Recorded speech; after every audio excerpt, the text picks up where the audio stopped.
Porém, consumir é, antes de mais nada, uma responsabilidade. O consumo sustentável é um conjunto de ações que visam a aquisição de produtos e serviços que diminuam ou eliminem a agressão ao meio ambiente através de atitudes positivas para a preservação dos recursos naturais. E essa discussão vai muito além do plantio de árvores e a reciclagem, com a urgente necessidade de mudarmos nosso estilo de vida, repensando o modo que consumimos. Quais atitudes podemos ter para um consumo mais consciente? Descubra no segundo programa sobre ideias sustentáveis do meio ambiente, que começa agora.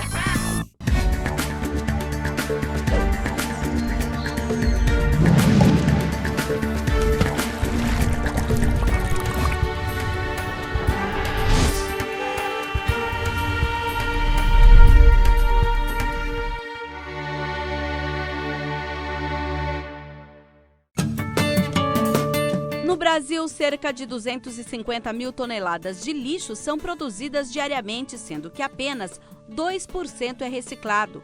O lixo orgânico, geralmente que vem dos alimentos que consumimos em casa, representam 52% desse total. A Lei 12.305 de 2010, que instituiu a Política Nacional de Resíduos Sólidos, previu a necessidade da implantação pelos titulares dos serviços de sistemas de compostagem para os resíduos sólidos orgânicos. Várias cidades brasileiras incentivam as pessoas a fazerem a compostagem domiciliar. Em Campinas, algumas famílias têm essa iniciativa. A composteira caseira é um sistema de reciclagem dos resíduos orgânicos, onde micro-organismos transformam restos de alimentos em adubo de excelente qualidade. A família do Evandro faz a compostagem onde todo o alimento é transformado. Nós montamos, para nosso uso aqui, uma composteira que ela é separada em dois elementos, né? Desse lado aqui nós temos o que é um composto já bem mais amadurecido, né? Isso aqui um dia já foi casca de laranja, já foi casca de abobrinha, já foi alface, tomate, e hoje ele voltou a ser terra, né? Uma terra muito rica para o cultivo, e isso aqui ele tem mais ou menos uns 5 a 6 meses de idade. Esse é o formato de como o material que sobrou da cozinha vai se comportar, né? E aqui nós temos um processo bem recente, um processo de 4 dias, né? Onde nós temos aqui dentro ainda algumas verduras, né? Olha, aqui um limãozinho, uma sobra de milho e bastante serragem. A compostagem ela é um processo que exige a combinação de carbono e nitrogênio. Então, o que vai acontecer aqui é que bactérias vão vir e começar a decompor esses... O que é o carbono aí? O carbono aqui é o material seco. Aqui no caso serragem ou palha, a para de grama, o que você tiver é fácil por perto para usar, né? E o nitrogênio é o material úmido, que são as verduras e os elementos que vieram da cozinha.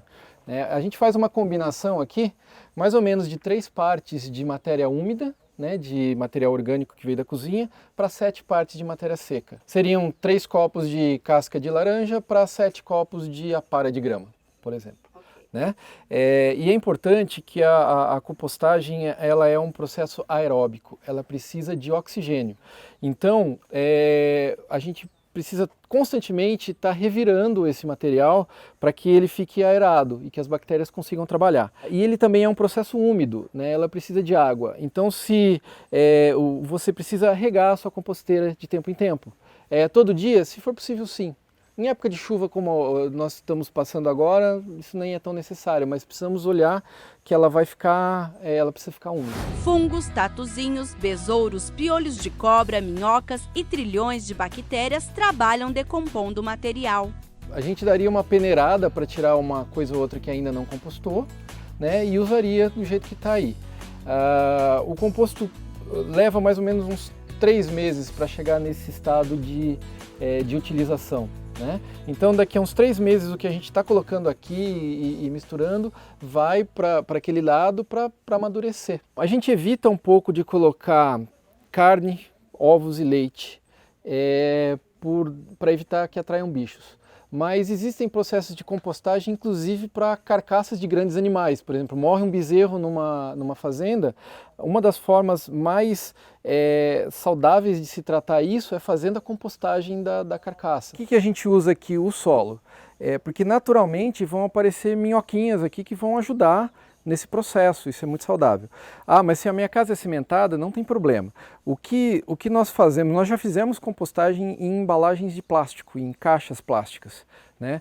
Só é importante deixar furinhos para que escorra um líquidozinho que a gente chama de churume, que na verdade é um biofertilizante, você pode usar ele para suas plantas, né? Para que ele não fique acumulado ali, que ele escorra. Aqui isso não precisa porque ele vai para o solo naturalmente. Campinas tem mais de 50% de área rural e a vida no campo também pode contar com iniciativas sustentáveis. Metais como ferro, alumínio e aço representam apenas 2% do lixo reciclado e muito do que se joga fora pode ser transformado. Quem mostra pra gente é Milton, jornalista que nas horas vagas se torna inventor, como o professor Pardal, que surgiu em 1952 e foi mais uma das geniais criações para os estúdios Disney. Para quem gosta de vida do campo e fazendo aventuras rústicas, né, a gente até criou aqui um fogão de lenha portátil com aproveitamento de 2 rodas, né, de carro, colocada uma em cima da outra, soldada em volta, aberta lugar para colocar lenha, uma base de ferro aqui para que a cinza não caia no chão e aqui fica a boca do fogão. Se você quiser, pode também virar uma churrasqueira ou o fogão mesmo com esse tacho, que também é o aproveitamento, né, de um disco de arado.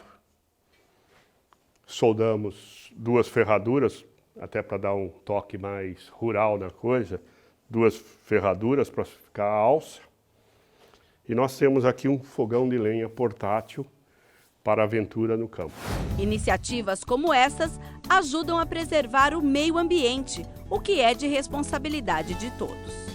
Sabemos que os recursos naturais estão diminuindo, mas o que cada um de nós pode fazer para minimizar esses impactos? É isso que o professor Fábio, aqui da Faculdade de Engenharia Civil da Metrocamp, vai falar para a gente. Professor, qual a importância dos recursos naturais e como a gente em casa, nos pequenos gestos, pode mudar alguma coisa? Bom, os recursos naturais são fundamentais hoje para a sociedade. Nós, olhando, vamos dizer assim, para as próximas gerações, temos uma preocupação muito grande para garantir que eles também vão poder utilizar esses recursos naturais. E esse é um dos princípios da chamada sustentabilidade. Então, pensando nesses recursos naturais, como o petróleo, por exemplo, que é um recurso finito, nós sabemos que em poucos anos nós vamos ter a necessidade de outras alternativas como fontes de energia para a nossa matriz energética. E pensando nisso, o Brasil é um país que vem pensando nisso há bastante tempo e dentro da nossa matriz energética nós temos várias alternativas importantes que reduzem esse consumo desses recursos naturais. A responsabilidade de cada um de nós vai ter exatamente ter essa consciência de que nós precisamos diminuir o consumo dos recursos naturais chamados finitos e utilizar ainda melhor, né, de uma forma mais eficiente, os recursos naturais que a gente tem à nossa disponibilidade. É aí que entra a pegada ecológica. É aí que entra a pegada ecológica, que é para a gente descobrir como é que a gente está consumindo e o quanto nós estamos gastando, né, desses recursos naturais para poder ter o nosso dia a dia, nas nossas atividades diárias. No próximo bloco, saiba como promover a sustentabilidade através da política dos 5 R's, que cabe não apenas ao poder público, mas também em casa ou no ambiente de trabalho.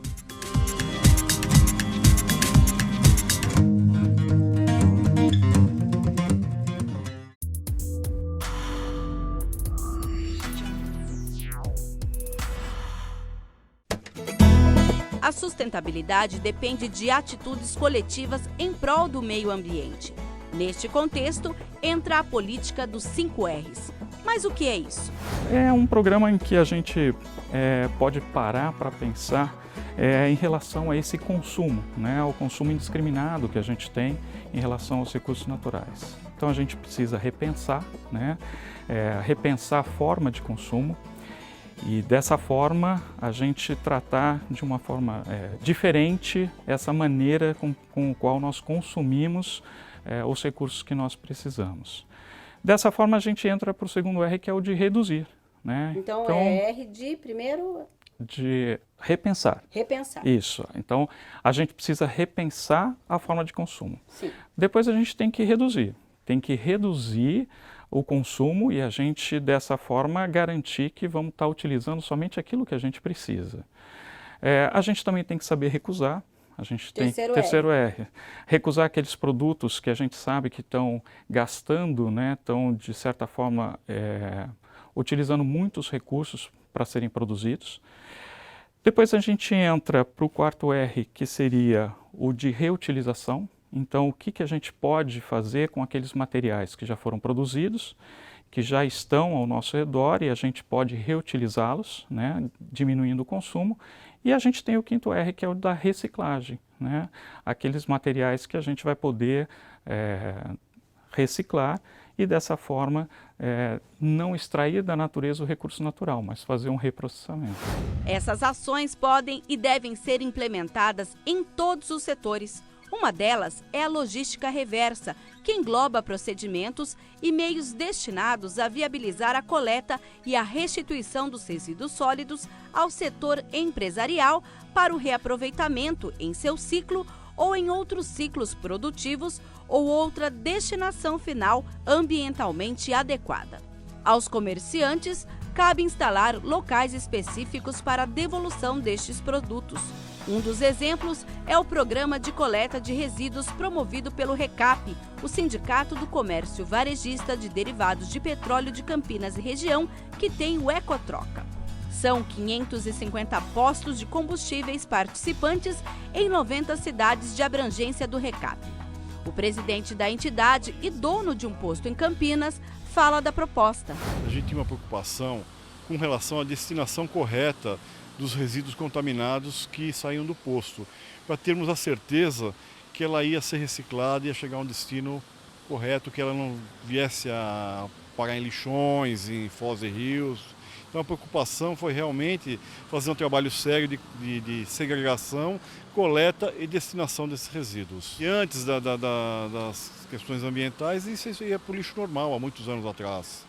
Se colocava em sacos e o caminhão do lixo passava e pegava? Exatamente, só muitos anos atrás, mas a Ecotroca já faz mais de 5 anos que a gente começou esse trabalho. Isso mudou esse perfil de destinação. Quem detalha o programa e os ganhos ambientais é o diretor do RECAP. Hoje a gente coloca um selo no posto, identifica ele num site, fala para o consumidor, procure, troque o óleo nos postos que são credenciados, troque o óleo nos postos que dão o correto destino. Então a gente elencou ali uma lista dos postos participantes, das 90 cidades que a gente atua, e nessa lista o consumidor pode procurar, acessar e verificar ali qual o posto que dá o correto destino das suas embalagens, tanto plástica quanto filtro, estopa, todo o material proveniente de uma troca de óleo. São 3 tambores onde os materiais são separados. Uma empresa envia para os postos um caminhão-baú com sistema de captação e drenagem do óleo e talha elétrica. Os resíduos sólidos são içados e colocados em uma balança eletrônica para a pesagem de cada componente. A mesma empresa também é a responsável pela limpeza das caixas separadoras de água e óleo. Tudo que é coletado é pesado, né? Vocês podem ver aqui hoje na coleta, tudo que é coletado é pesado e é registrado que naquele ponto gerador, aquele posto tal, foi destinado tantos quilos de plástico, tantos quilos de metal, e isso vai armazenando num histórico e no final do ano o RECAP fornece isso como um histórico mesmo. A gente vai até depois fazer um placarzinho aí para o consumidor, ver se para ele visualizar o quanto cada posto destinou durante um ano inteiro, quanto que se deixou de ir aí para o meio ambiente ou para locais que não deveriam ir. e isso é inestimável. O Legislativo de Campinas também coopera neste processo de logística reversa em um projeto implantado no ano passado com coletoras de bitucas em prédios públicos. As caixas coletoras de bituca de cigarro que foram instaladas na Câmara fazem parte do PROAMB, o Programa Municipal de Meio Ambiente, com investimento de R$200 mil anualmente em toda a cidade. No Legislativo, os equipamentos foram colocados sem custo algum. O presidente da Comissão de Meio Ambiente fala da importância dessa nova forma de recolher as bitucas. A importância dessa iniciativa, que começa hoje, e foram 15 caixas coletoras instaladas nessa Câmara, e vão ser instaladas numa primeira fase 200 caixas coletoras em vários espaços no município, no Paço Municipal, na Estação Cultura, na Unicamp, na Lagoa do Taquaral, espaços de convivência onde as pessoas circulam e que os fumantes terão onde depositar as suas bitucas, prestando um grande serviço não só ao meio ambiente, mas à saúde pública. O projeto prevê campanhas antitabagistas, educativas e a conscientização dos impactos ambientais sobre essa poluição. Rossini fala dos problemas ambientais causados pela bituca. Uma bituca de cigarro demora 15 anos para se decompor na natureza.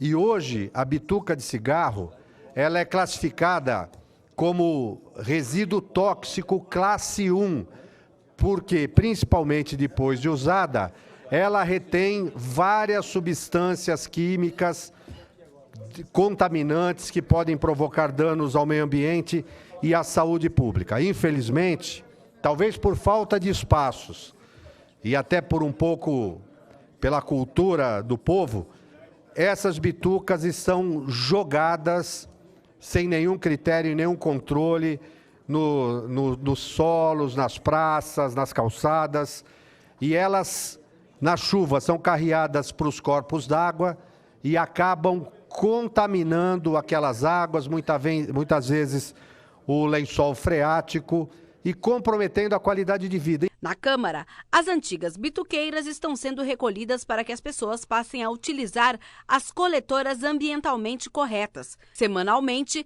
essas caixas serão abertas pela empresa para o recolhimento do material, que será transformado em celulose. E ali vai ser aplicada uma técnica de descontaminação e de reciclagem que foi desenvolvida e patenteada pela Universidade Federal de Brasília, que vai permitir que esses resíduos, ao invés do que ocorre hoje, que eles sejam descartados em aterros sanitários, mas que aquele material possa ser reciclado e ser transformado em celulose, e o produto dessa reciclagem, depois de descontaminado, vai ser entregue para entidades sociais, assistenciais, para a produção de cadernos com papel reciclável, agendas, inclusive ajudando essas entidades a oferirem algum ganho para a sua subsistência.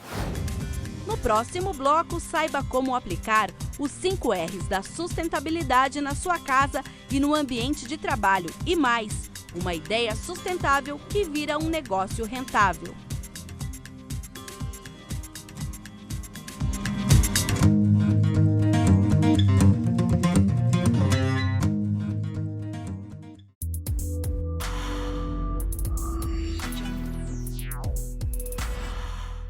Você sabia que durante a lavagem de um carro com mangueira, por um período de 30 minutos, gasta-se em média 216 litros d'água? Isso com a mangueira não muito aberta. Existem maneiras mais econômicas de se lavar o carro e contribuir com o meio ambiente. Pensando nisso, o repórter Michel Amorim foi atrás dessa ideia que, além de ser ecológica, tornou-se um bom negócio. Eu te pergunto, é possível lavar o carro com apenas 1 litro d'água? Olha só, quem vai falar se é possível ou não é o Gustavo. Isso é verdade, Gustavo? É possível? Sim, é possível sim. Hoje com 1 litro de água você consegue lavar todo o seu carro. E ainda sobra ainda. Tá, mas eu sei que tem aí um produto especial, um produto diferente que você aplica. Que produto que é esse? É um produto de lavagem a seco e ele contém já carnaúba já na sua função ativa. Aí você lava ele e ele já deixa com a aparência de um carro já encerado. Para o pessoal de casa que não sabe o que é carnaúba, o que é? Carnaúba é uma árvore e ela dá uma cera que ela é extraída e o pessoal utiliza hoje em dia para aplicar nos carros hoje, para deixar com um brilho maior. Então você usa, em média, quantos ml desse produto mais a água? Você dilui esse produto? Então, eu uso 50 ml do produto e diluo 1 litro de água. E aplico depois no carro para lavar ele. E aí é só um paninho, uma esponja e já tá legal. Esponja e pano e o carro vai ficar limpinho. E aqui do lado a gente tem os produtos que ele utiliza. Aqui a gente pode ver então o pano, a esponja e o produto, que é esse líquido branco. Isso mesmo. A esponja que vai ser para esfregar, primeiro você aplica o produto, depois tem a esponja para esfregar e depois no final é onde eu seco e acabo dando lustro com um pano de microfibra. Por falar em ilustrar o carro, ele funciona também como uma cera, né? Ele já deixa uma camada ali de brilho. Então, se você quiser usar uma cera, você pode usar. E se você não quiser, pode deixar desse jeito. Pode deixar desse jeito. Ou aplica a cera, ou deixa do jeito que já finalizou o acabamento no carro. Então agora eu vou desafiar o Gustavo. Eu quero ver se realmente 1 litro d'água dá para limpar esse carro. Vamos lá?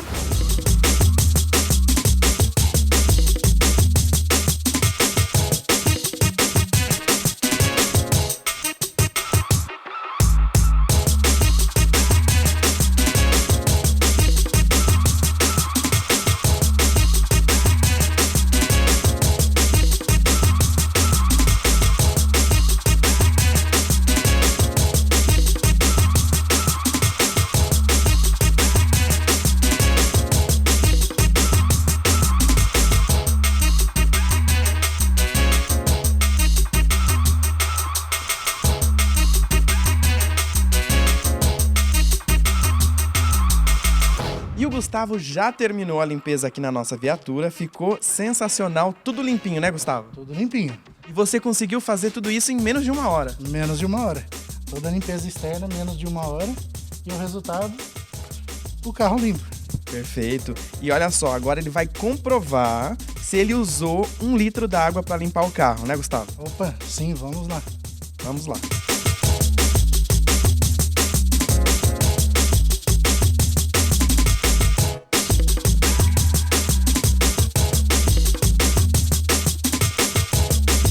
Temos aí então quanto, Gustavo?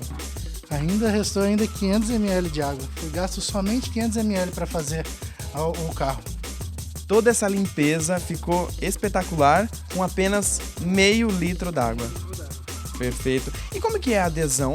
As pessoas, elas têm usado o produto, usado o serviço? Sim, o pessoal anda procurando bastante, principalmente agora que entrou essa época de crise hídrica. O pessoal começou a procurar mais o serviço, está aceitando o serviço, porque é um serviço, querendo ou não, é novo no Brasil, pouca gente usa, mas a adesão está sendo assim, acima do esperado. E quando a gente fala em adesão, tem aquele negócio, claro, que a gente não pode descartar, que é o lado financeiro. Comparando a lavagem tradicional com a lavagem a seco, é mais caro ou é mais barato? E é o mesmo preço. Quem pratica, ou quem faz, se tem alguma empresa de lavagem a seco, a maioria pratica todos os valores compatíveis com o mercado, com o valor da lavagem com água mesmo, convencional. Então não tem desculpa para ajudar o meio ambiente? Não tem desculpa.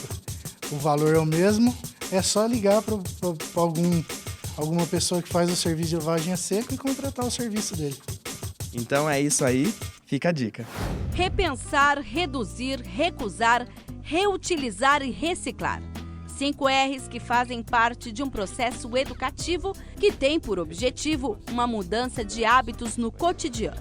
A questão-chave é levar o cidadão a repensar seus valores e práticas, reduzindo o consumo exagerado e o desperdício. A primeira coisa é mudança de atitude, né? A gente precisa refletir bastante nas atividades que a gente vai ter diariamente e esse pensar nos direciona fundamentalmente para essa situação da gente precisar mudar o comportamento. Por exemplo, em casa, o que dá para fazer hoje? Bom, Se a gente pensar hoje em consumo de energia, por exemplo, uma prática bastante interessante seria olhar para as lâmpadas que a gente está utilizando. Se a gente está utilizando lâmpadas de filamento, então a gente está com um consumo, né, de energia para iluminação que pode ser reduzido com a substituição das chamadas lâmpadas frias, né? A gente pode trocá-las por lâmpadas fluorescentes ou até mesmo já partindo para a troca das lâmpadas do tipo LED, que trazem uma eficiência energética muito interessante e reduz bastante o consumo de energia, né? Sim, agora quando a gente fala nessa energia, em casa é só lâmpada que é o problema ou não? Tem outras coisas? Não, a gente tem outras alternativas. Uma questão bastante preocupante é a utilização, por exemplo, do chuveiro, né? Como é que a gente está utilizando o chuveiro elétrico em casa? E aí então, tem energia e água também. Né? E simultaneamente a gente pode falar sobre água também, mas olhando para a energia a gente sabe que o consumo, né, ele pode diminuir pelo simples fato de uma prática, de uma atitude de você abrir a torneira, se molhar, fechar a torneira, se ensaboar e depois abrir a torneira para o enxágue. Então você reduz bastante o tempo com que você vai estar consumindo energia para esse banho, né? Só nessa atitude, professor, dá para mensurar o quanto de energia e o quanto até de água a gente pode economizar ou ainda não foi feito isso? Não, dá para a gente mensurar sim. Um fato importante é de que também a gente está olhando para o consumo dessa energia para o período de pico. Né? O pico de energia no horário das 17 às 18, 19, 20 horas, que é onde todo mundo utiliza os equipamentos. E isso exige, em termos de trabalho operacional das usinas geradoras, transmissoras, né, distribuidoras de energia, um trabalho muito grande para garantir que essa energia vai chegar nesse horário. E isso também é gasto. Então a gente não está pensando só no gasto que a gente vai ter dentro de casa, mas também para toda a operação para fazer chegar essa energia em casa.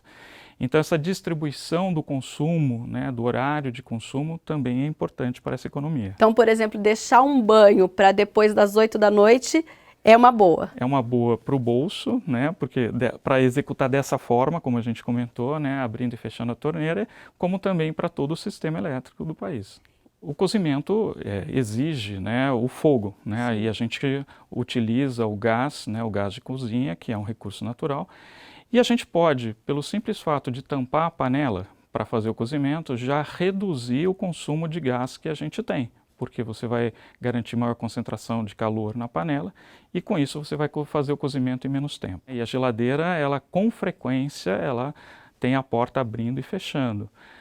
Quanto maior o número de vezes que você abrir a porta da geladeira, maior vai ser a troca de calor que você está fazendo. E a geladeira faz exatamente isso, né, de poder refrigerar, de poder tirar o calor, né, do interior da geladeira. E se a gente está abrindo a porta, a gente está transferindo a temperatura do ambiente lá para dentro. Então, o ideal seria... Mas aí ela consome mais energia na medida em que a gente abre a porta. Abre mais com maior frequência. Então, é importante a gente também planejar como que a gente vai fazer, né, o entra e sai dos alimentos dentro da geladeira, a gente saber se aquela borracha que faz a vedação, ela é uma borracha que está garantindo essa vedação para não acontecer essa troca de calor, mesmo que você tiver com a porta fechada. E dessa forma você garantir também que a geladeira esteja num local ventilado, para você também não ter um consumo, né, mais elevado de energia pelo motor. Se a gente pensar no número de vezes que a gente vai utilizar a máquina, é interessante a gente fazer então um acúmulo de roupas para aquela capacidade daquele equipamento. Então, se o equipamento, por exemplo, é de 6 quilos de roupa, a gente não vai colocar uma camisa e uma calça e lavar. Depois, no dia seguinte, vai colocar um par de meias e lavar, né? A gente vai fazer o seguinte, a gente vai pegar as roupas da semana, e no momento que a gente identificar que a gente tem ali mais ou menos os 6 quilos, a gente vai utilizar o equipamento para esses 6 quilos. Sim. Então a gente vai fazer a utilização dos ciclos da máquina, né, do equipamento, menos vezes. Esse é algo que é totalmente desaconselhável. Aliás, uma maneira bastante prática, né, para a dona de casa é exatamente utilizar uma bacia ou utilizar um local onde ela possa, né, fazer um represamento da água, deixar ali, né, os utensílios, fazer uma pré-lavagem nesse ambiente para que quando ela for para a torneira, ela rapidamente, ela já tirou os resíduos maiores, né, dos utensílios, ela rapidamente consegue colocar essa louça no estado que ela deseja, né, limpinho, com muito menos consumo. Se a gente pensar que a gente também, além de economizar energia, a gente vai poder economizar água, também faz muito sentido a gente fazer esse mesmo procedimento da gente abrir a torneira, se molhar, fecha a torneira e depois utiliza o chuveiro para se enxaguar. A gente sabe que, né, é um hábito, a gente vê algumas pessoas abrindo a torneira e escovar o dente com a torneira aberta. Isso pode levar a um consumo aproximado aí de 25 litros, né, dependendo do tempo de escovação, mas esse é um consumo médio de água para uma escovação.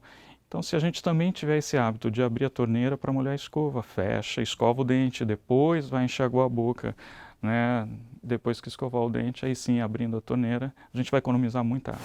No trabalho, pequenas ações também dão um tom da pegada ecológica.